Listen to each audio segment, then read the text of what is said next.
sino sea ejemplo de los creyentes en palabra, conducta, amor, espíritu, fe y pureza. Una vez más, ninguno tenga en poco tu juventud, sino sea ejemplo de los creyentes en palabra, conducta, amor, espíritu, fe y pureza. Padre, gracias. Te pido que bendigas este mensaje y lo uses para tu gloria. Padre, háblanos, perdónanos porque a veces no entendemos que hay tanto trabajo que hacer y tanto que nos quieres usar, pero necesitamos oír tu palabra y hacer caso a estas amonestaciones y exhortaciones e instrucciones que nos das como tus hijos. Por favor, Dios, unge a tu siervo y ayúdame a hacerte un instrumento útil en tu iglesia para servirte y hacer tu voluntad. Señor, bendice esta tarde el auditorio con tu presencia y tu gracia y obra poderosamente, Señor. Te lo rogamos en Cristo Jesús. Amén. Amén. Pueden sentarse. Ninguno tenga en poco tu juventud. ¿Quién le está hablando aquí, hermanos? ¿Quién está hablando? Aquí está hablándole Pablo a Timoteo. Pablo a Timoteo. Está hablándole el padre espiritual al hijo espiritual. Está hablándole el veterano espiritual al principiante espiritual, aquel que es un amateur espiritual, que está empezando. Hermanos, igualmente en la iglesia necesitamos tener estos rangos para poder hacer la obra de Dios. ¿Quiénes son los padres espirituales en esta iglesia? ¿Quiénes son los niños espirituales en esta iglesia? ¿Quiénes son los jóvenes espirituales en esta iglesia? Y no, yo no voy a decir quiénes son, pero hermano, los padres espirituales hacen lo que hizo Pablo. Los padres espirituales animan a los jóvenes a seguir adelante, a que se involucren más y mejor en la obra de Dios. Y necesitamos jóvenes espirituales, pero también necesitamos padres espirituales. Y gloria a Dios por los niños espirituales. Pero el Señor dice, ninguno tenga en poco tu juventud. El apóstol Pablo le está hablando a Timoteo en el contexto de una cultura griega. La cultura griega, hermanos, un joven no era un adolescente, pero un joven era una persona que tenía entre unos 30, desde adolescente hasta los como 50, 55 años, era un joven todavía. Entonces técnicamente, hermanos, si yo estuviera predicando allá en el tiempo de la cultura griega, me dirían joven. Fíjense qué bendición. Y a muchos aquí les dirían joven, porque para los griegos eran jóvenes, aquellos de esta edad. Probablemente Timoteo tendría unos 30 y tantos años en este pasaje. Él era un joven, en realidad, y él necesitaba ganarse el respeto para ser usado por Dios. Qué importante, hermano, es ganarse el respeto. Ganarse el respeto. Hablaba el hermano Eliseo de su vecino, ¿verdad? Y yo estoy seguro al 100%, que si yo le pregunto al vecino de Eliseo que si respeta a Eliseo, él me diría, oh, yo respeto a Eliseo. Es un buen hombre, es un buen esposo, es trabajador, le echa ganas. Nunca lo veo llegar borracho, nunca le grita a su esposa, ¿verdad, hermano? Espero que así sea. Y hermano, ¿qué dirían de mí? ¿Qué dirían de ustedes? ¿Nos respetan? ¿Nos respetan, verdad? El respeto no se demanda, el respeto se gana. Y Timoteo sabía que él necesitaba ganarse el respeto de los griegos, de esta cultura griega, que no respetaba a los que no tenían edad de 50 y tantos para arriba. No los respetaban porque creían que todavía eran muchachos, que no estaban maduros, que no eran todavía muy confiables. Pero en realidad, en Cristo, hermanos, podemos ser sabios desde que somos salvos. En Cristo podemos ser respetables, porque no somos nosotros, es Cristo en nosotros, hermanos. Nunca se me va a olvidar lo que dijo un hermano cuando fue a mi iglesia, allá en Antioquía, en México DF, y él venía a pedir que lo aceptáramos como miembro en la iglesia o congregarse en la iglesia. Él dijo esto, me dijo: pastor, en mí no hay nada bueno, lo único bueno en mí es Cristo. Y me quedó tan grabado, es cierto, porque hermano, en mí no hay nada bueno, solamente Cristo. Y si la gente nos va a respetar como líderes espirituales, es por Cristo, por lo que Cristo está haciendo en nosotros, por que Cristo se está manifestando en nosotros. Entonces, esto es el contexto. Una iglesia estaba pastoreando el Timoteo, y en esa iglesia hubo mucha influencia helenística o griega, y no tenían en alta estima a los jóvenes. Ellos preferían a alguien ya de mucha más edad.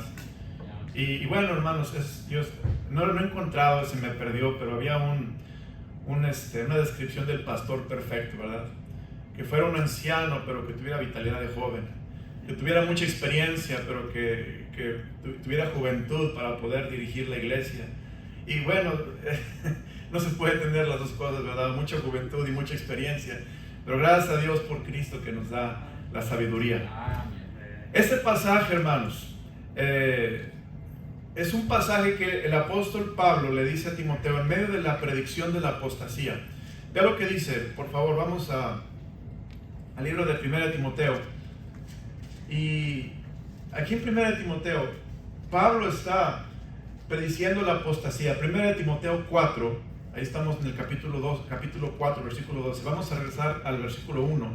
Dice: pero el Espíritu dice claramente que en los postreros tiempos algunos apostatarán de la fe, escuchando espíritus engañadores y a doctrinas de demonios, por la hipocresía de mentirosos que, teniendo cauterizada la conciencia, prohibirán casarse y mandarán abstenerse de alimentos que Dios creó para que con acción de gracias participasen de ellos los creyentes y los que han conocido la verdad.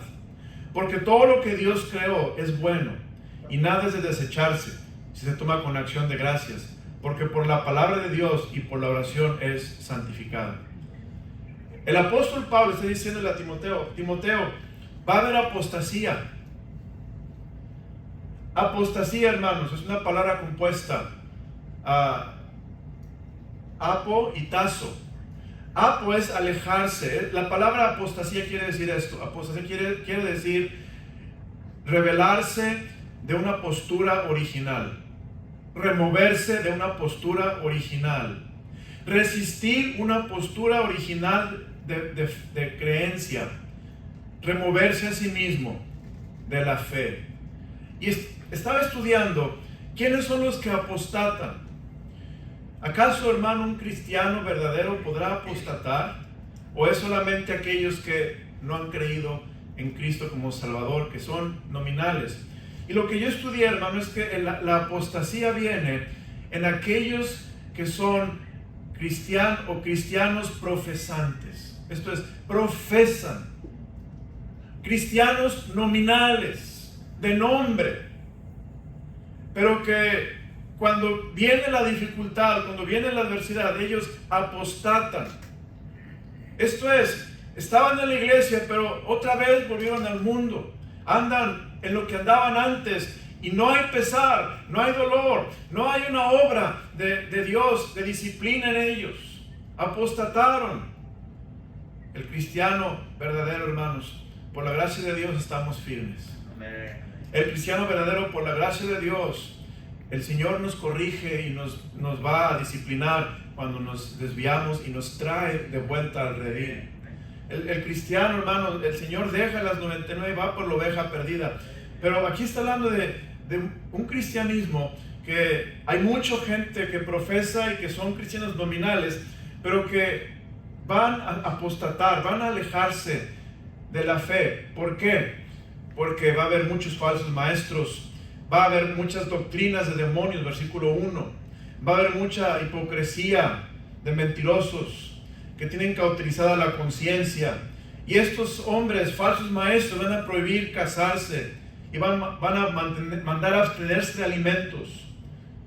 Y el resultado va a ser apostasía. Pero bueno, nota versículo 6. Si esto enseñas a los hermanos, serás buen ministro de Jesucristo, nutrido con las palabras de la fe y de la buena doctrina que has seguido. Hermano, el Señor sabe que la manera de mantenernos firmes es tener la doctrina correcta. Es tener la enseñanza bíblica. Es tener nuestra fe en Cristo. Es estar cimentados y arraigados en Él.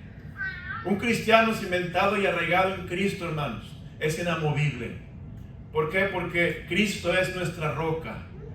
Cristo, hermanos, es el que nos sostiene. Cristo es el que está, hermano, guardándonos del mal y del maligno todo el tiempo.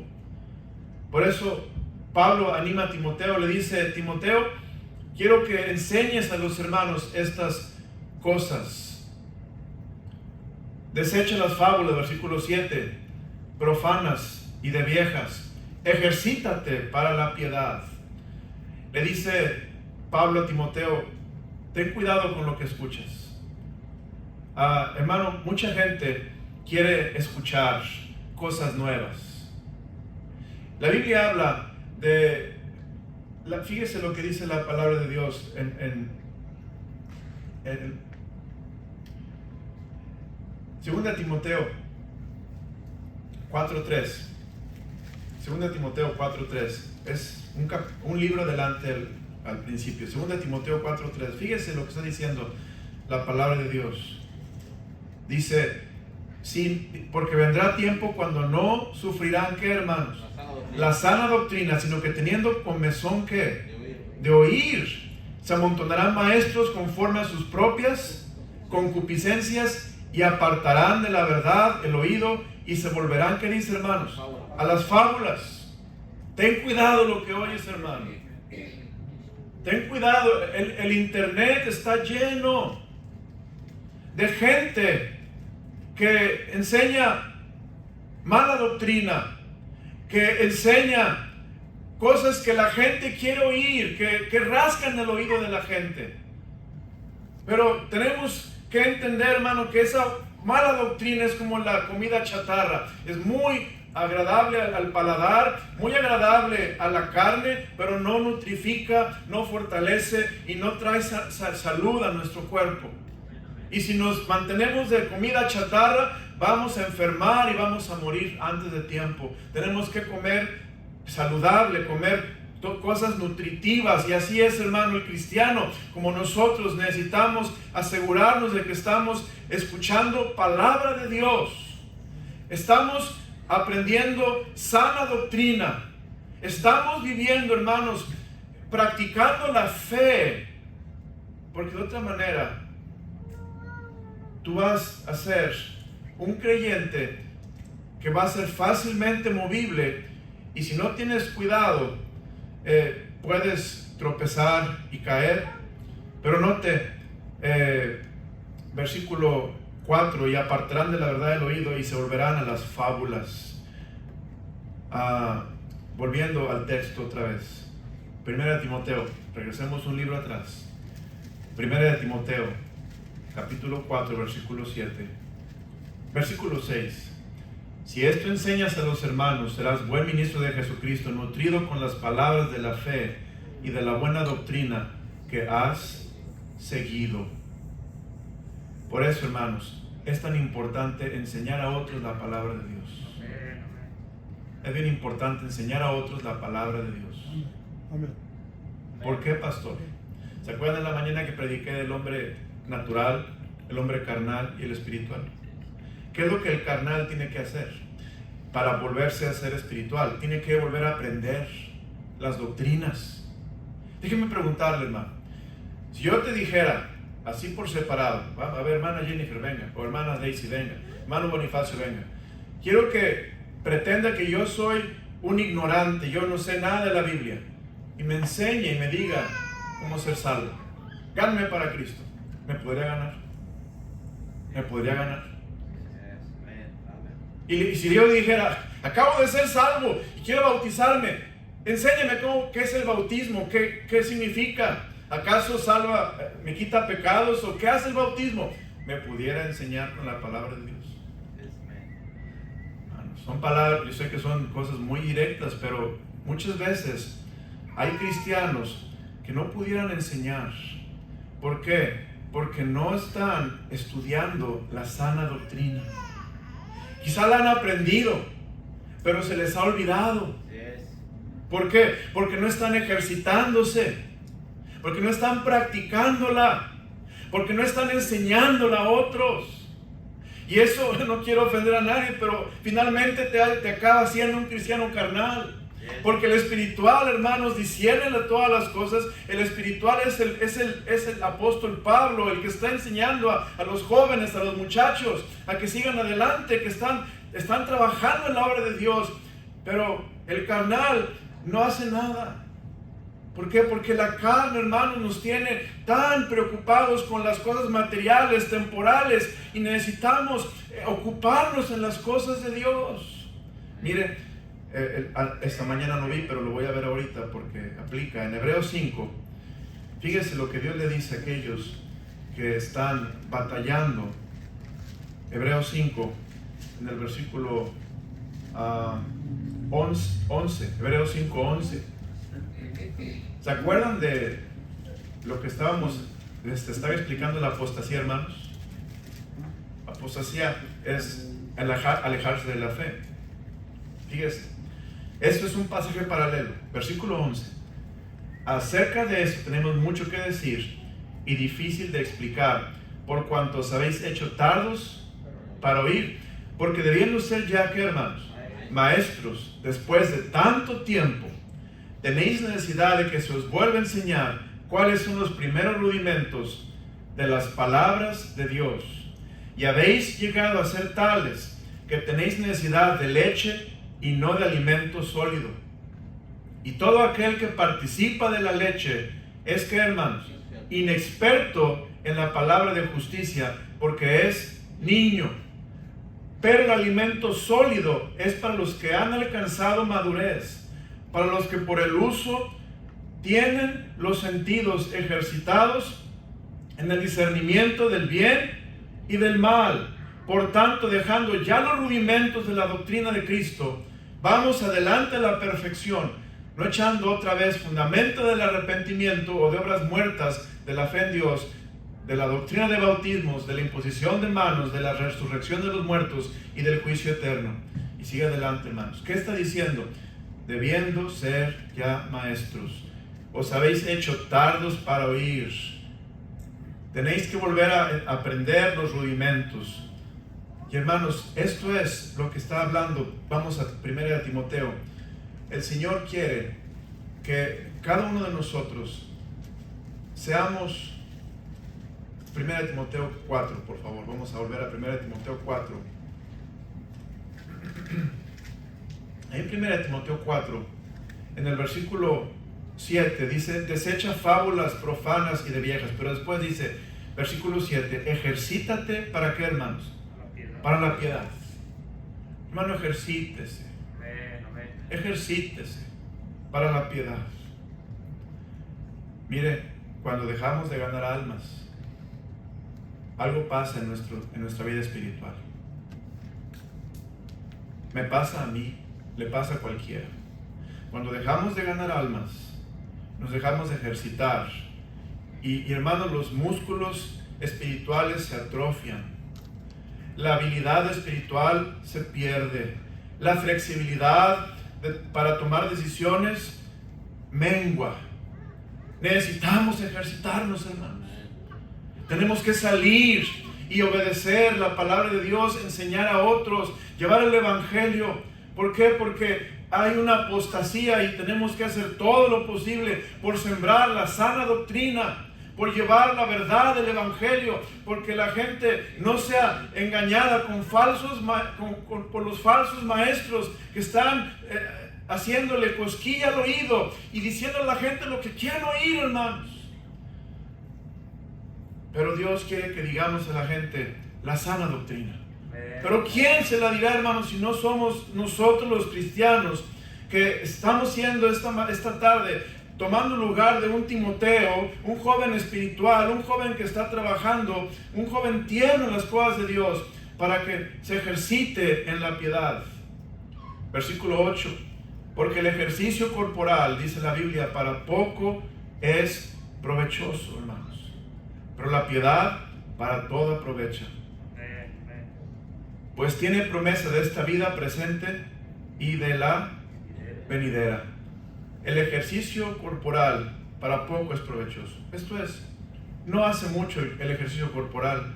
Sí te ayuda, hermanos, no es malo, pero más te ayuda la piedad. Ejercitarse en la piedad. ¿Qué es la piedad, hermanos? La piedad es una palabra que viene de la palabra griega eusebia. Eusebia quiere decir ser como Dios. Entonces ejercítate en ser como Dios. ¿Qué es lo que Cristo haría en nuestro lugar, hermanos? Si Cristo viviera en el año 2023 en Marietta, Georgia, donde estamos, ¿qué haría Cristo, hermano? Haz lo que Cristo haría. Ejercítate para la piedad. Y luego dice versículo 9, palabra fiel es digna de ser recibida por todos, que por esto mismo trabajamos y sufrimos oprobios, porque esperamos en Dios viviente, que es el Salvador de todos los hombres, mayormente de los que creen. Esto manda y enseña. Bueno, esperamos a Cristo, hermanos. Esperamos en el Dios viviente. Él es el Salvador de todos los hombres. Qué bendición lo que dijo esta mañana el misionero. Que el presidente de Guatemala había escuchado el Evangelio y había sido salvo. Yo estoy convencido de algo. Si queremos cambiar el mundo para Cristo, si queremos cambiar Marietta para Cristo, necesitamos hablar con la gente del Evangelio. No darles un folleto. Yo sé que dar folletos es bueno, hermano. Sí, la gente lo puede leer y ser salva. Yo lo sé, pero es importante que les enseñemos, les animemos, les demos el Evangelio y tratemos de ganarlos para Cristo. Tratemos de enseñarles paso a paso lo espiritual con lo espiritual, hablándoles la verdad y llevarlos a los pies de Cristo para que ellos puedan ser salvos, hermanos. Muy importante.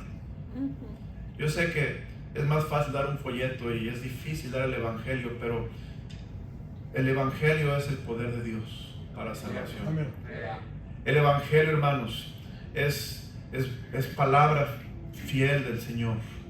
Por eso Cristo viene, lo esperamos. Él es el Salvador de todos los hombres, mayormente de los que creen. Versículo 11, esto manda y enseña: ninguno tenga en poco tu juventud. Y ahora, hermanos, no te dejes intimidar por quién eres. No te dejes intimidar por lo que la gente piensa de ti. No te dejes intimidar por lo que la gente percibe de ti. Tú eres el siervo de Dios.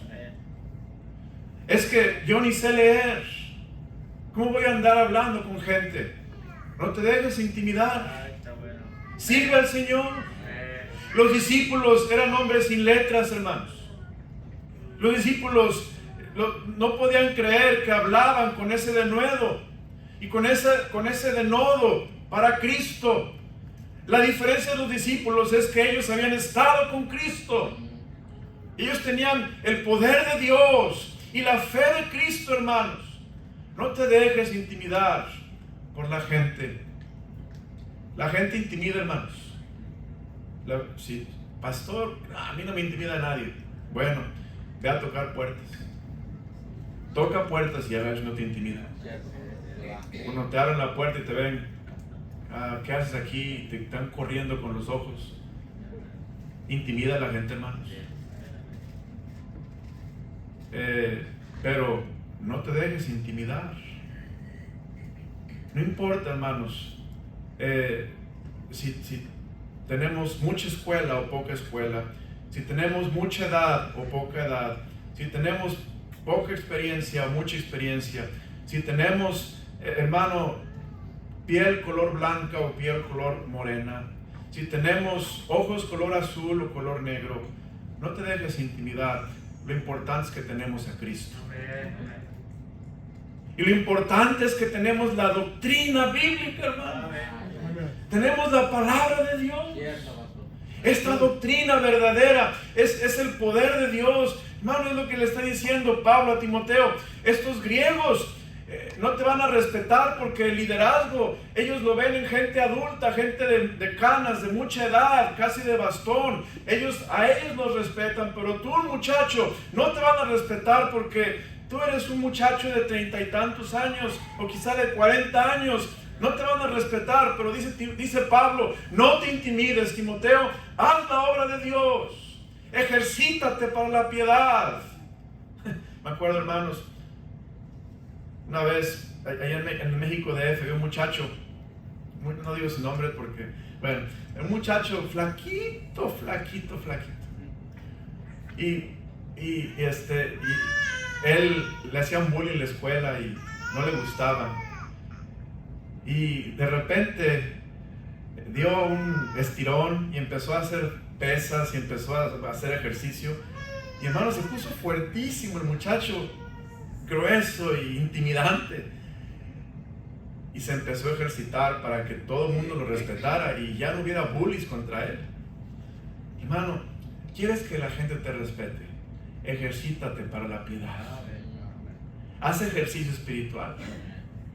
Haz ejercicio, hermano, ¿cómo ejercito la piedad, pastor? ¿Cómo me ejercito para la piedad? La piedad, uno se ejercita, hermanos, cuando hace la voluntad de Dios, cuando uno está enseñando a otros. En el contexto, hermanos, cuando uno está aprendiendo la palabra de Dios, en Hebreos 5, cuando uno está discerniendo el bien y el mal, y escoge el bien, y hace la voluntad de Dios, aun cuando te duele. En el gimnasio hay un dicho, no pain, ¿cómo va el dicho, hermanos? No pain, ¿qué? No gain, ¿verdad? Y si usted ha hecho alguna de pesas o lagartijas o abdominales, como le quiera llamar, mientras no duele, no hay ganancia de músculo. Pero ya cuando duele el músculo, es cuando el músculo está siendo como, no sé exactamente qué pasa, pero el músculo está siendo trabajado y está fortaleciéndose, y algunas células o partes son como quebradas y empieza a formarse otra vez y a formarse de una manera fuerte, y el músculo se empieza a fortalecer, pero tiene que haber dolor, hermanos. Tenemos que ejercitarnos para la piedad. El dolor de andar allá afuera en el calor, andar tocando puertas, el dolor de visitar a alguien y andarlo persiguiendo para que me escuche con una lección bíblica. El dolor de que ese que yo fui a visitar, el viernes lo visité y el sábado se fue a la cantina. Y otra vez tenemos que empezar desde el principio, y parece que no entiende, que no agarra la verdad. Pero hermanos, ese dolor, dice la Biblia, es un dolor que nos ejercita para la piedad. Hijitos míos, dijo Pablo en Gálatas 4:19, por quienes vuelvo a sufrir dolores de parto, hasta que Cristo se ha forjado en nosotros. Hermano, vale la pena ejercitarnos para la piedad. Vale la pena. Sí es doloroso, sí es incómodo, sí es inconveniente, sí no tengo tiempo, pues nadie tenemos tiempo, todos estamos ocupados. Pero estas cosas, hermano, de ejercitarse para la piedad, son cosas que Dios te usa para que tú puedas ser un instrumento en las manos del Dios vivo. Hay necesidad, hermanos. Hay una gran necesidad. Bueno, vemos, ninguno tenga en poco tu juventud. Primer punto del mensaje, el anterior fue la introducción, voy a ser muy breve porque ya voy a acabar, de veras, 10 minutos o menos. Primer punto del mensaje, no te dejes intimidar. Sirve al Señor. No pongas excusa por ninguna desventaja que tú ves que tienes en esta cultura o en lo que la gente espera de ti o expectativas. Sirve al Señor. Haz la voluntad de Dios. Segundo punto del mensaje, sé ejemplo de los creyentes. Sé ejemplo. Aquí vemos, hermanos, si Dios nos va a usar como líderes, el Señor quiere que seamos ejemplos. Hermano, un ejemplo es más poderoso que muchas palabras. Un ejemplo es más poderoso que muchas palabras. Cuando yo quiero aprender algo, Yo aprendo mejor viendo que leyendo u oyendo. Pero cuando yo veo, ya aprendí mejor, porque ya lo vi. Alguien me dio el ejemplo. Hermano, la gente a la que tú vas a enseñar aprende mejor, no con lecciones bíblicas que tú le lleves a su casa y le des doctrinas bíblicas, pero aprenden también mejor con un ejemplo. Un ejemplo de una vida que practica lo que está enseñando. Y ahí es donde batallamos, porque decimos, bueno, es que esto de enseñar a otros necesita que yo sea el ejemplo. Y es donde batallamos, hermanos. Pero note lo que dice la Biblia: sé un ejemplo de los creyentes, primeramente en palabra. Hermano, qué importante es tener cuidado con nuestras palabras. Vea lo que dice Mateo 12:34. Mateo 12:34. Mateo capítulo 12, versículo 34.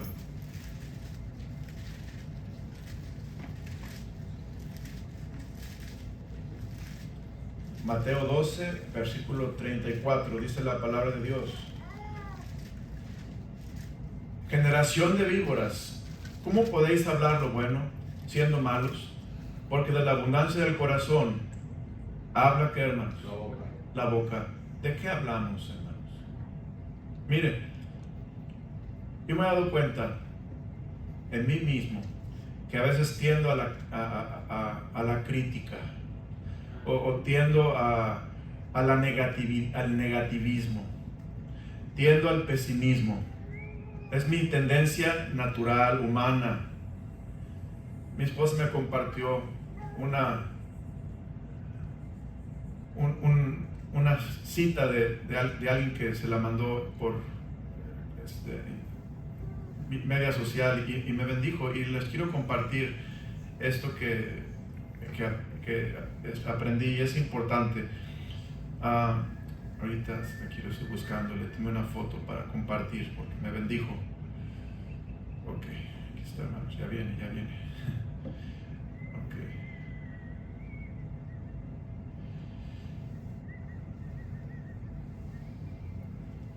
Aquí está.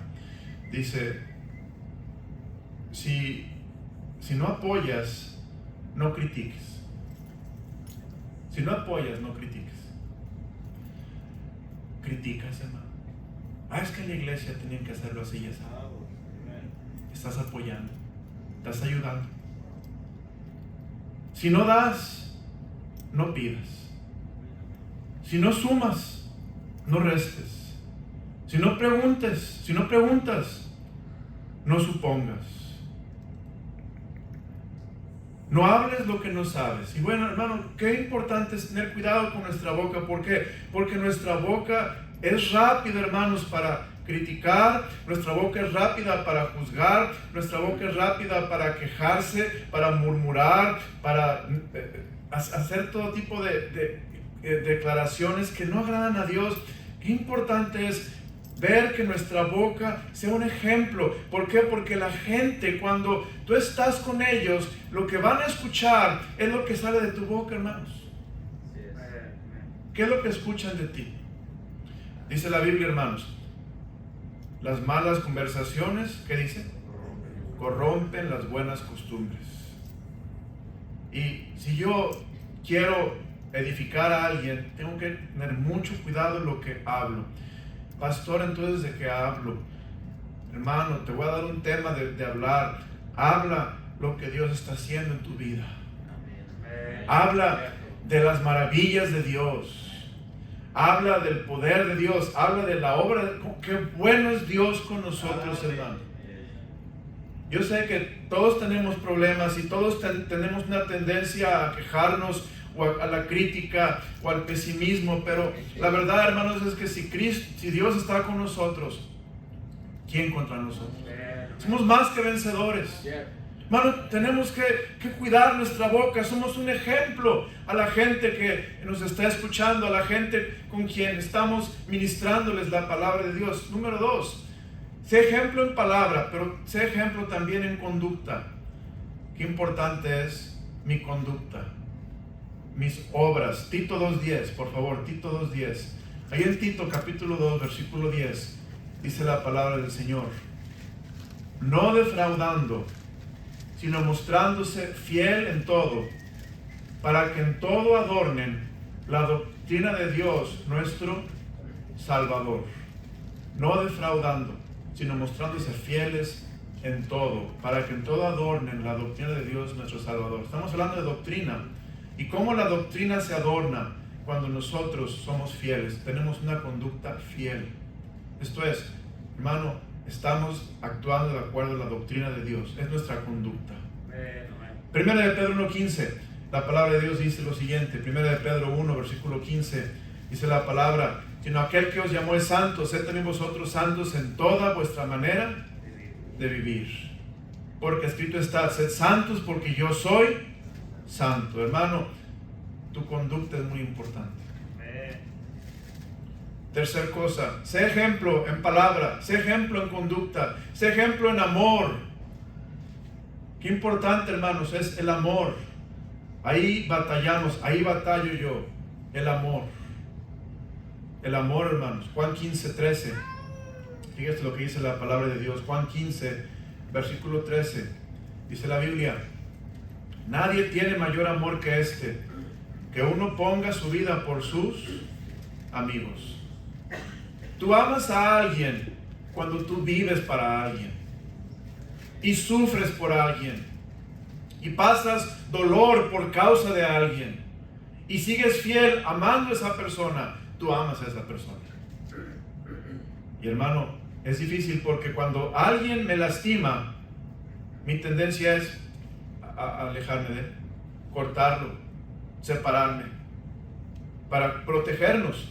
Pero el amor de Dios, hermanos, es un amor que todo lo cree, que todo lo espera, que todo lo, hermano, que no hace nada malo al prójimo. El amor de Dios es un amor que da, un amor sacrificial. Y aquí dice que el amor es poner nuestra vida por una persona, aunque las personas por quienes ponemos la vida nos defrauden, nos traicionen o no nos aprecien, pero los amamos tanto que damos nuestra vida por ellos. Ese es el amor que Dios quiere, hermanos. Yo sé que los papás hacemos esto. Vivimos para nuestros hijos. Trabajamos para nuestros hijos, nuestra esposa. Pero el amor va más allá que amar a nuestros hijos. El amor es amar a nuestro prójimo. El amor es amar a aquella persona que necesita a Cristo. Y debemos de amarle con el amor de Dios. Por último, hermano, sé ejemplo en palabra, sé ejemplo en conducta, sé ejemplo en amor, son unas más. Sé ejemplo en espíritu, esto es, tener un buen espíritu, hermanos. ¿Se acuerdan de José en la Biblia? José tiene un espíritu excelente, diferente a los demás. José tenía un espíritu bien sensible a Dios. Sé ejemplo en fe. ¿Qué es la fe, hermanos? Aquí la fe se refiere no a lo que crees, sino a tu fidelidad. Sé fiel. 1 Corintios 4:2. Dice la palabra de Dios, 1 Corintios 4:2. Ahora bien, se requiere de los administradores que cada uno sea hallado fiel. Al Señor seamos fieles. No dejemos al Señor. Seamos fieles. Sé ejemplo en pureza. Pureza. 1 Timoteo 3:2. 1 Timoteo capítulo 3, versículo 2, dice la palabra de Dios: pero es necesario que el obispo sea reprensible, marido de una sola mujer, sobrio, prudente, decoroso, hospedador, apto para enseñar. Aquí habla de la pureza, que versículo 3, no dado al vino, no pendenciero, no codicioso de ganancias deshonestas, sino amable, apacible, no avaro, que gobierne bien su casa, que tenga 2 hijos en sujeción con toda honestidad. La pureza, hermanos, es alejarse de toda contaminación y escoger, servir a Dios con la verdad y hacer lo que Dios pide que hagamos para ser puros, como Cristo es puro. Sé ejemplo, dice la Biblia, en palabra, en conducta, en amor, en espíritu, fe y pureza. Entre tanto que voy, ocúpate en la lectura, la exhortación y la enseñanza. Padre, gracias por tu palabra. Gracias, Señor, por hablarnos de Timoteo esta noche y la necesidad que nos retas para servirte sin ser intimidados por este mundo que es tan intimidante. Y Señor, dejar las excusas por las que no estamos sirviendo al Señor. Ayúdanos, Padre Celestial, a ser cristianos, que seamos ejemplo, que la gente pueda ver en nosotros una ilustración de lo que estamos enseñando en nuestra propia vida. Ayúdanos, Señor, a vivir en ejemplo, en palabra, en conducta, en amor, en espíritu, en fe y en pureza. No nos dejes caer en tentación. Líbranos del mal, Señor. Pido que levantes a obreros en esta iglesia, que estemos dispuestos, como Timoteo, a ejercitarnos en la piedad, a ocuparnos en la lectura, en la exhortación y en la enseñanza, a hacer tu voluntad. Señor, ayúdanos a ser cristianos espirituales, cristianos involucrados, cristianos llenos del Espíritu Santo y llenos, Señor, de Cristo. Úsanos, Dios, en tu iglesia, úsanos en este mundo. Hay una gran necesidad. Danos visión bíblica, danos, Señor, transfórmanos interiormente por tu Espíritu. Gracias por esta noche. Ojos cerrados, rostro inclinado, nadie viendo a nadie. ¿Quién diría, Pastor Ramos? Dios tocó mi corazón en el sentido de que yo no estoy seguro que si muero voy al cielo, pero yo quiero estar seguro que cuando muera yo voy al cielo. Levanta tu mano, ¿o alguien así? ¿Quién está aquí esta noche y diría, Pastor, yo ya debiera ser maestro? Tantos años de cristianismo y yo debiera ser maestro, pero soy niño. Todavía tengo necesidad de aprender los rudimentos básicos. Quiero esta tarde tomar una decisión de ejercitarme para la piedad, de ser un ejemplo a los creyentes, ser un ejemplo a mi familia, ser un ejemplo a mis hijos, a mi esposa o a mi esposo. Quiero tomar la decisión esta tarde de dejar todo aquello que me está frenando espiritualmente y hacer la voluntad de Dios. El piano va a tocar unos minutos. No quiero dejar pasar por alto este mensaje sin hacer una invitación, porque todos necesitamos reconocer que Dios nos quiere usar como Timoteo. Dios nos quiere usar en este mundo donde hay tanta necesidad, pero Dios quiere que aprendamos a ser valientes y a vivir para Cristo. El piano va a tocar, el altar está abierto. Dios le habló, venga al altar, hermano.